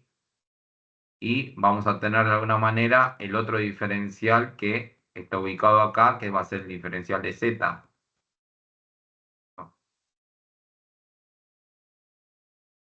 Lo marco así no me entienden nada. Pero tenemos el diferencial de Z por acá, ¿sí? Por eso van a ver este diferencial que está escrito acá, ¿sí? Inversor por diferencial y diferencial de Z. Entonces, al hacer la integración, ¿sí? Esto me va a quedar 1 metro cuadrado, en definitiva, multiplicado por esta densidad de potencia que habíamos calculado antes. O sea, 1 sobre 2 raíz de 2 por la amplitud del campo al cuadrado sobre la impedancia y lo que sería, propiamente dicho, el E a la menos 2 alfa por X, ¿sí?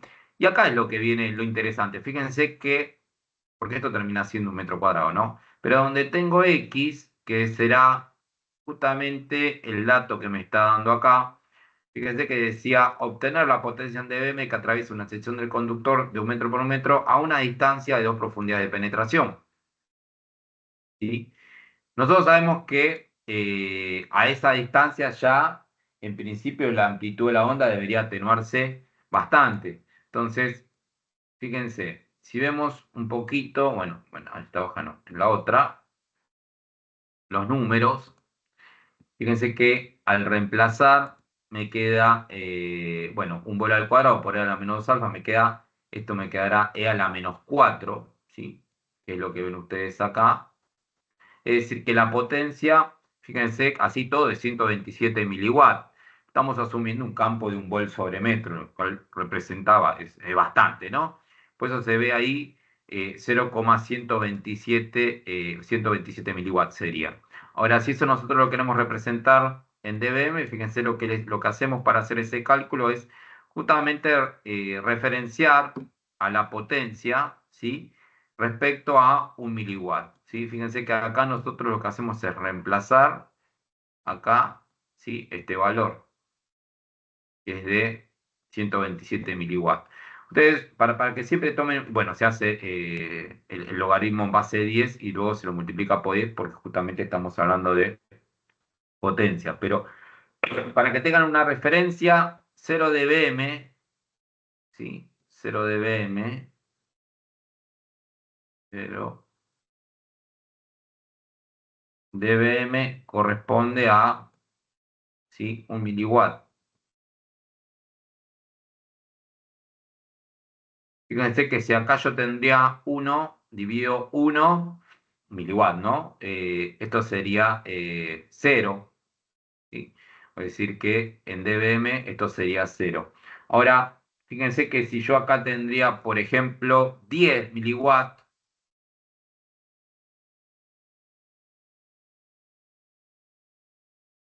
¿sí? Si yo tendría 10 miliwatts, sería el logaritmo en base 10 de 10, o sea, sería 1, ¿sí? Por 10, esto correspondería a 10 dBm.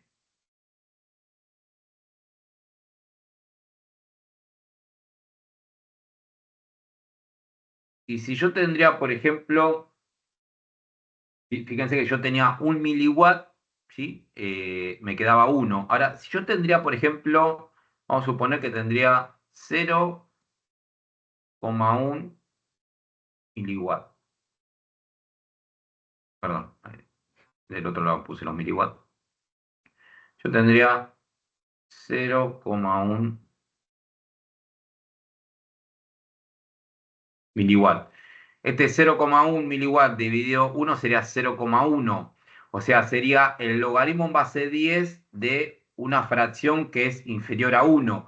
Lo cual, eso significa que esto tiene que ser negativo, ¿sí? Si ustedes hacen la cuenta, eso tiene que ser, si no me equivoco, menos 1.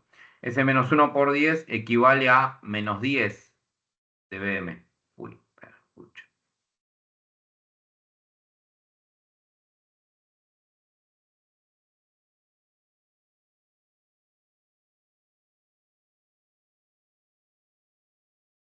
¿Sí? Y así sucesivamente. Si ustedes trabajan, bueno, pueden ir probando después con diferentes valores, 0,001, por ejemplo, y seguir así, que son los niveles, nosotros cuando trabajamos por lo general en dBm, es porque estamos referenciando a potencias que son de los miliwatts, o sea, potencias relativamente chicas, ¿sí? Por eso se suele referenciarlo para no trabajar con números tan elevados. Bueno, para este caso particular, 127 miliwatts me dio 21,03 dBm. Si no me equivoco, 100 miliwatts son 20 dBm, si no me equivoco. Habría que hacer la cuenta. Así que creo que el ejercicio hasta acá está finalizado. ¿Querés que volvamos para comparar un poquito con el anterior, Cristian, del otro día? Vos te referís Al del para... buen dieléctrico. Yo la traía, el otro día Sí, nos fuimos un poco de horario y sí. capaz que quedó medio diluido la última parte del ejercicio buen dieléctrico. Capaz que yo puedo hacer un pantallazo.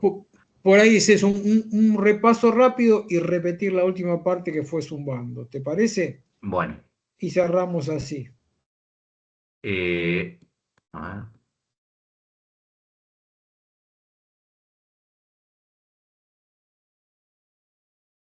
Bueno, el otro día hicimos,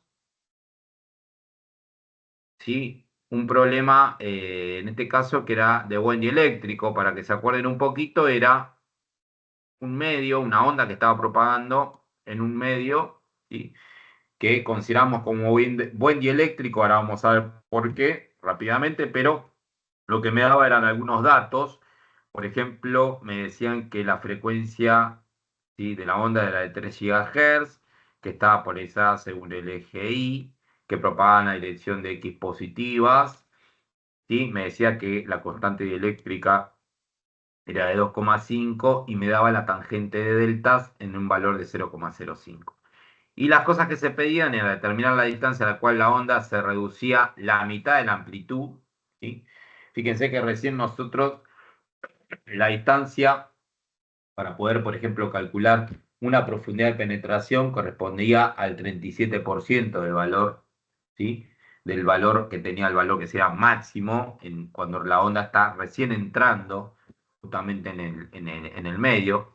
Acá seguramente esa distancia a la cual la onda se reduce a la mitad, que vale el 50%, seguramente era mucho mayor, ¿sí? En distancias, comparándolo, por ejemplo, con la plata que vimos antes, que era un medio conductor. Una primera diferencia. Después, determinar la impedancia, ¿sí? Del medio, que creo que también lo habíamos hecho, bueno, el índice de refracción, longitud de onda, eso lo habíamos hecho un poco más de entendimiento. Después se da una amplitud del campo y pedía calcular el campo magnético. Después lo que pedía también era el promedio temporal de vector de Poynting. Entonces, nosotros hicimos una primera aproximación a esto. Recuerden que arrancamos un poco el ejercicio, ¿sí? Planteando lo que correspondía a la expresión de la ley de Ampère en el régimen armónico, donde vimos que podía haber corrientes de conducción y corrientes de desplazamiento. Dijimos, bueno, evidentemente para el caso de un buen dieléctrico, las corrientes de desplazamiento van a ser mayores a las corrientes de conducción. Deducimos de esta misma expresión lo que correspondería a la permitividad compleja y definimos de alguna manera la tangente de delta justamente como yo diría, la tangente de la parte real y la parte imaginaria de esta permitividad compleja. Después que estuvimos ahí, fíjense que ahí, acá definimos, dijimos, bueno, ¿qué ocurre a medida que, si bien uno puede definir la tangente delta como la conductividad sobre omega epsilon, fíjense que nosotros podemos estar trabajando con un material determinado, ¿sí? Que siempre va a mantener, en principio, ¿sí? Un mismo valor de conductividad, pero evidentemente, a medida que la frecuencia va a ir cambiando, ¿sí? Esta tangente de deltas se puede ir, lógicamente, cambiando también. Eso es lo que vimos el otro día, ¿sí? Fíjense, a medida que el omega, por ejemplo, es más grande, o sea, la frecuencia es más grande, fíjense cómo este ángulo se va a ir achicando y justamente si el omega es más, disminuye, ¿sí? Fíjense cómo la tangente esta va a ir aumentando ese ángulo. Eso lo habíamos definido el otro día. Bueno, acá está un poco la deducción esa, de que la corriente de conducción va a ser inferior en este tipo de medios. Y después, bueno, acá hicimos algo parecido, fíjense, a lo que habíamos escrito algo parecido, porque justamente lo que se pedía era la distancia, en realidad, cuál era el valor que se reducía la onda a una distancia de lo que sería, no, dije mal. ¿Cuál es la distancia a la cual la onda se reducía al 50%? Eso era lo que pedía el problema, por eso acá veo que escribimos lo que sería la amplitud dividido 2 y calculamos por medio de esta aproximación, que era la de buen dieléctrico, ¿sí? Fíjense que acá, a diferencia de la expresión anterior, lo que hicimos es, como no podíamos sacar esto justamente porque de alguna manera aparece aplicado al lado del 1, y no podemos, no podemos o sea, sacarlo así porque sí, trabajamos de alguna manera haciendo una aproximación sobre este 1 menos tangente de delta, que se acuerdan que hicimos una serie de McLaughlin para eso. Entonces, aproximamos, eso lo pudimos hacer. ¿Sí? Fíjense que ahí estaba la expresión. Dijimos que con una aproximación más o menos del segundo orden, ¿sí? Andábamos relativamente bien. Fíjense que los valores que nos dieron, esto tiene que ser muy cercano a 1. Creo que el valor que nos había dado, acá no está en el lado de trabajar seguramente, pero con una aproximación, porque está multiplicado, fíjense que acá está. Acá se puede ver un poco mejor, pero siendo que la tangente de deltas, ¿sí? Era chiquitita, el valor de la tangente de delta, fíjense que acá vamos a tener 1 menos j, un medio tangente de delta, más 1/8 de la tangente de delta al cuadrado, es decir que ya con un orden de ese más o menos de un orden número 2, ya alcanzaba. Acá ahí vimos, nos dio el valor de alfa, en principio sin hacer lo que van a hacer los reemplazos, y el valor de beta. ¿Sí? Fíjense que, bueno, acá se pone un poco mejor de manifiesto el tema de la aproximación. Y vimos acá, así todo, pudimos ver cómo el beta, fíjense que, bueno, yo acá lo dejé escrito, Si recuerden, cuando nosotros trabajamos en medios que no tenían pérdidas, hablábamos de constante de rotación de fase como K, ¿sí? Y decíamos que era omega por la raíz cuadrada de mu por epsilon. Fíjense que acá el beta termina siendo SK, pero multiplicado por este factor, que es lo que recién trajimos de la aproximación, ¿sí? Fíjense que este número, como es chiquitito, elevado al cuadrado multiplicado por 1/8, es prácticamente 1, ¿sí? Eso es un poco lo que habíamos dicho el otro día. Entonces, bueno, hicimos el despeje necesario acá para calcular la conductividad y calcular después, hacer el reemplazo para obtener lo que era el alfa y el beta. Obtuvimos el alfa, para este caso. Acá un detalle, esto creo que también lo dije, pero por las dudas, fíjense que parte de la deducción de lo que era el valor de el alfa, aparecía acá la raíz cuadrada de mu 0 sobre epsilon sub 0, que era la impedancia característica del vacío 120. Después,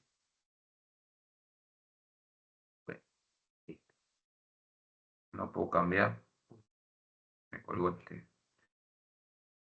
Fíjense que cuando calculamos el beta, bueno, de vuelta acá queda de manifiesto que, acá está la tangente delta de 0,05, queda de manifiesto que este valor es prácticamente 1, ¿sí? Calculamos el beta y acá es donde de alguna manera obtuvimos el primer, yo diría, contestamos una de las preguntas del problema, que era ver cuál era la distancia a la cual la onda se reducía, ¿sí? La mitad de lo que de su valor original, podríamos decir. De acá despejamos esta distancia, ¿sí? X1, justamente con el valor de alfa, que el alfa, recuerden que corresponde a la constante de pérdidas, de alguna manera, que es lo que juega justamente con esto. Entonces, si vemos el número que nos había dado, seguramente, fíjense la distancia, ¿no? Casi 0,28 metros, es decir que estamos teniendo una atenuación, estamos recorriendo una distancia dentro del medio dieléctrico de prácticamente 28 centímetros para tener una reducción de la amplitud del campo a la mitad. Antes, para el caso del conductor, ¿sí?, de un buen conductor, que era en este caso la plata, habíamos obtenido lo que sería una profundidad de penetración que correspondía justamente al 37%, ¿sí?, de la amplitud de la onda, y habíamos dicho que no daban orden de los micrometros, ¿sí? Entonces ahí se pueden dar cuenta que la onda en un medio que es dieléctrico, lógicamente, propaga de alguna forma. Lógicamente lo que va a pasar es que si este dieléctrico tiene pérdidas significativas, se va a ir atenuando la onda, ¿sí? Yo diría, va a aplicar el factor de atenuación sobre la amplitud, o sea, a medida que vamos avanzando en distancia. Pero no es comparable con la propagación que ocurre en un conductor. Creo que Cristian lo dijo, si uno tendría, por ejemplo, un conductor perfecto, ¿sí?, la onda prácticamente no reflejaría todo lo que incide, como si un espejo, ¿sí?, rebotaría. Entonces, fíjense que acá lo que calculamos también, a colación de este resultado, decimos, bueno, ¿cuál es la atenuación? ¿Sí? ¿Cuál es la atenuación que existe de esta onda a esta distancia determinada, ¿sí?, para poder tener un valor comparativo, yo diría, a niveles de dB, o sea, comparativos en decibeles, para poder tener una idea de cuánto se atenúa a una distancia determinada? Entonces, nuevamente, uno dice siempre, bueno, calculame la atenuación, pero la atenuación la tengo que calcular respecto de qué. Bueno, la atenuación la calculamos, fíjense, respecto a la posición en donde el campo tenía su valor máximo, que en este caso correspondía al valor de x igual a 0. ¿Sí? Ahí es donde la amplitud, podríamos decir, el campo es máxima. Que decir, uno podría decirlo justo ahí al lado donde empieza prácticamente el dieléctrico. En esa posición donde el campo es máximo, lo comparamos con esa referencia. Y tomamos como valor de cálculo justamente la distancia de interés que correspondía a estos 28 centímetros, podríamos decir. Calculamos ese valor y habíamos llegado a que nos daba más o menos que la onda se atenuaba 6 decibeles. ¿Sí? Entonces, eso es otro dato también importante, ¿sí? Que habíamos hecho el otro día. Después el punto B, que era determinar, bueno, esto un poco lo vimos recién también, lo que es la impedancia, la longitud de onda, el índice de refracción y la velocidad de fase. ¿Sí? Esto lo voy a pasar un cachitín un poco más rápido. Fíjense que nuevamente la longitud de onda lo calculamos como pi sobre beta, ¿sí?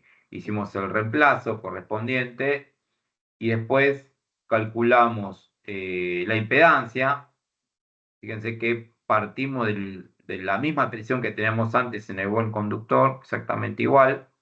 La diferencia es que ahora el alfa y beta van a ser diferentes, y fíjense que como alfa y beta no son iguales la parte real y la parte imaginaria de la impedancia.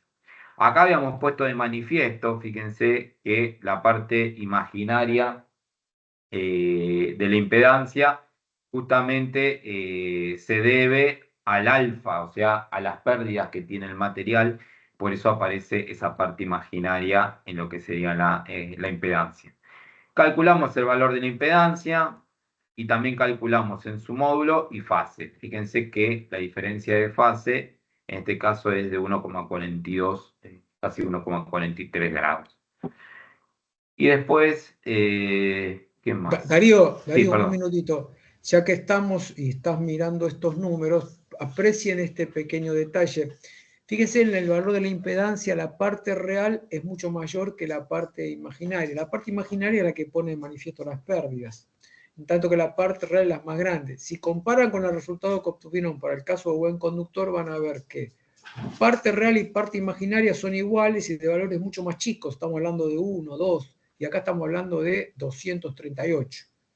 Más o menos para que, por supuesto que todos esos números dependen de la frecuencia, pero para que tengan una idea, o sea, si trabajan con un buen conductor, tienen que saber que la impedancia tiene que tener parte real y parte imaginaria iguales. Y si trabajan con un buen dieléctrico, tiene que suceder que la parte real sea mucho más grande que la parte imaginaria. Eso como regla general para saber si uno hace bien las cuentas o no. ¿Sí? Perdón, puedes seguir, perdóname, disculpame. No, está bien. Así que, bueno, esa otra diferencia, ¿de qué más? Bueno, el índice de refracción, nuevamente, bueno, acá habíamos hecho, calculamos, o sea, deducimos el cálculo, perdón, de lo que era el índice de refracción y pusimos nuevamente de manifiesto que la parte imaginaria del índice de refracción tiene que ver justamente con las pérdidas, ¿sí? Con el alfa, y qué pasaba si no estaba, ¿sí? Fíjense que si no calculo de alguna manera o no tengo en cuenta el alfa, este índice de refracción terminaba siendo de alguna manera el índice de refracción para un dieléctrico sin pérdidas, ¿sí? Y lo calculábamos como, creo que por acá estaba, como 1 sobre la raíz cuadrada de la permitividad relativa, ¿sí? Habíamos deducido esto. Perdón, como la raíz cuadrada de la permitividad relativa, acá está. ¿Sí? Y después, a ver, déjenme ver.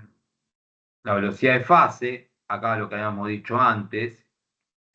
Fíjense los valores, ¿no? Calculamos la velocidad de fase de la misma manera, a partir de omega sobre la velocidad, a partir de omega sobre beta. Al reemplazar acá, a partir de omega sobre beta, fíjense que también los valores que nos dan 1,89 por 10 a la 8. O sea, es del orden de la velocidad de la luz. Si bien no es la velocidad de la luz, es de ese orden.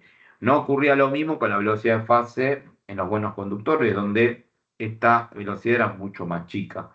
Esa es otra de las diferencias que hay entre los medios, justamente los conductores, los dispersivos, donde esta velocidad de fase se reduce totalmente respecto a un medio que es un buen dieléctrico, perdón, donde el orden de la velocidad de fase es justamente parecido a la velocidad de la luz. Y después, bueno, la velocidad de grupo por ahora la dejamos. ¿Y qué más? La última parte. Bueno, acá estaba el cálculo del campo eléctrico y el campo magnético, el campo eléctrico, sobre todo el magnético, perdón, que lo calculamos a partir de la expresión del campo eléctrico.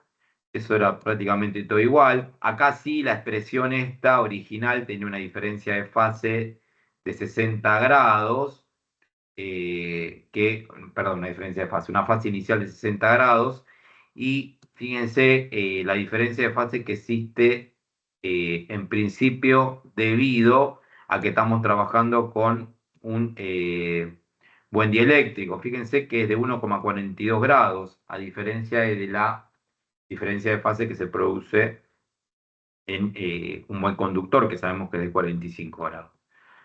Después el resto del aporte de fase es igual, ¿sí? Eso es debido a la fase inicial. Y lo último,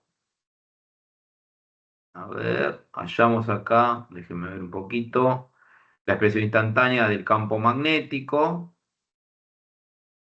y después el promedio temporal del vector de Poynting. ¿Sí? Fíjense que acá el cálculo fue muy parecido a lo que hicimos antes, ¿sí? Con lo que hicimos hace un ratito con el buen conductor, donde se va, fíjense que al hacer el producto escalar entre el campo, perdón, vectorial entre el campo eléctrico y el complejo conjugado del campo magnético, la expresión es muy parecida, se termina yendo también el a menos j omega t menos beta x, y sobrevive de alguna forma la diferencia de fase propia aportada por, en este caso, la impedancia, ¿sí? Después fíjense que el término de el a la menos 2 alfa x, que representa de alguna manera la atenuación de la onda, sigue siendo igual. La diferencia acá es que cuando uno reemplaza un alfa respecto al otro, para el caso de un buen dieléctrico, este alfa va a ser mucho más chico, ¿sí? A lo que correspondía a un buen conductor. ¿Y qué más nos queda? Fíjense que acá se ve de vuelta, ¿no? El coseno del ángulo, el coseno phi del aporte de diferencia de fase corresponde a 1,43 grados prácticamente, que era la diferencia de fase aportada por la impedancia, ¿no? ¿Qué más? A ver, vamos a la otra hoja. Parece que me vine para atrás. Cachito, si me fui para otro lado. ¿No? Esto no está caminando, parece. Ahí está. Uy, qué largo que está. Perdón, ¿eh?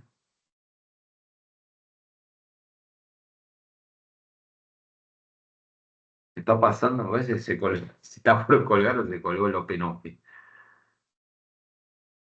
O no hay más nada. Yo estoy confundido. No, esta es la última No, hoja, acá Darío, terminaba. ahí está, ahí termina. Esto era lo último que terminé, pensé que seguía. Me colgué. Fíjense el detalle, Sí. una observación más. Fíjense el detalle que en la expresión del promedio temporal del vector de Poynting, el factor de potencia, el coseno de phi, prácticamente es 1 porque el ángulo de fasaje es muy pequeño, es 1 grado y pico, 1,442 grados. En tanto que en el otro problema, donde trabajamos con un medio que era buen conductor, el de fasaje era pi sobre 4, lo que hacía que ese coseno era 1 sobre raíz de 2. Otro detalle más que es muy importante para tener presente en los cálculos, ¿no? Bueno, yo por mi parte, esto parece que ahí estaría cerrando, ¿no? Sí, pensé que tenía una hoja más, pero... Perfecto, bueno, está bien, más o menos era lo que habíamos dicho, que yo por ahí lo hice más rápido el desarrollo y terminamos un poquito antes. No sé si alguno tiene alguna duda y se plantea, lo contestamos ahora. Díganos, por favor.